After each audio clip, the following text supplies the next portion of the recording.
भाई, जरा सी चेहरे पर मुस्कान लाओ। ऐसे लड़की देखोगे तो दरवाजे से ही भगा देंगे।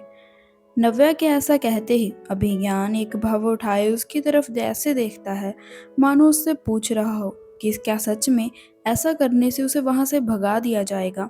वहीं उसके मन की बात समझ देवी जी झट से कहती हैं, ए अभी कुछ उल्टा सीधा मत सोचना। मैं कह रही हूँ कोई गड़बड़ नहीं होनी चाहिए। चुपचाप बस हाँ कह देना, बाकी सब मैं देख लूंगी। उसकी बात सुनते ही अभिज्ञान गर्दन घुमाई उनकी तरफ देखता है, मानो इशारे से पूछ रहा हो, हाँ आप ही देखेंगी जो देखेंगे। शादी भी आप ही कर लेना और साथ भी आप ही रहना, मुझे बख्श दो। देवी जी उसे घूर कर देखती हैं तो अभिज्ञान खिड़की के बाहर झांकने लगता है कि तभी आगे बैठी नव्या अपने फोन के साथ कार के स्पीकर कनेक्ट करते हुए एक गाना चला देती है ताकि रास्ता आसानी से कट जाए। पर उसकी इस योजना ने अभिज्ञान के लिए वहां बैठे तक रहना मुश्किल कर दिया था और अब उसे खुद पर अफसोस के साथ गुस्सा भी आ रहा था कि क्यों क्यों वो अपनी दादी देवी शेखावत की बात मानकर यहाँ उनके साथ लड़की देखने के लिए चला आ रहा था। और ऐसा लग रहा था मानो वो किसी के साथ धोखा कर रहा था और हर बीतते लम्हे के साथ वो बीती यादों में खो रहा था।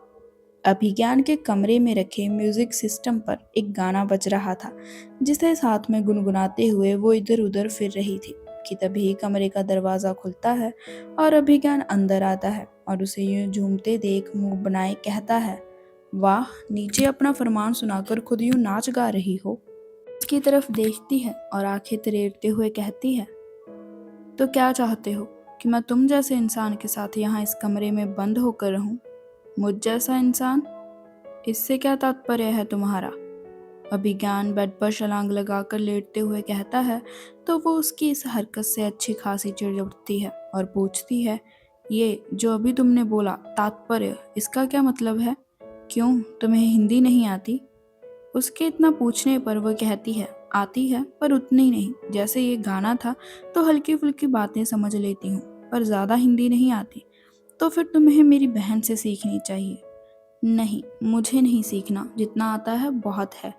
तो फिर तुम और क्या सीखना चाहोगी? अभिज्ञान के इतना कहते ही वो उसकी तरफ रिमोट देख कर मारती है और अभिज्ञान हंसते हुए बिस्तर पर से बचने के लिए इधर उधर लुढ़कने लगता है और फिर कहता है, एक तो ये पगली दिल पर बातें बहुत जल्दी लेती है। अच्छा ये सब छोड़ो, मेरे साथ चलोगी? कहाँ पर? हनीमून पर? कभी भी नहीं। क्यों, मुझ में क्या कांटे लगे हैं? अरे सुनो तो, ये हनीमून वाला मजाक था, पर घर पर तो बहाना बनाना पड़ेगा ना, तभी तो हम जा सकेंगे। वो मुंह बनाकर वहां से चली जाती है और अभिज्ञान उसे जाते हुए देखता रहता है और ऐसा करते हुए वो अचानक ही अपनी यादों से बाहर निकल आता है और उसकी आंखों से अचानक ही एक कतरा सा लुढ़क कर बाहर आ जाता है।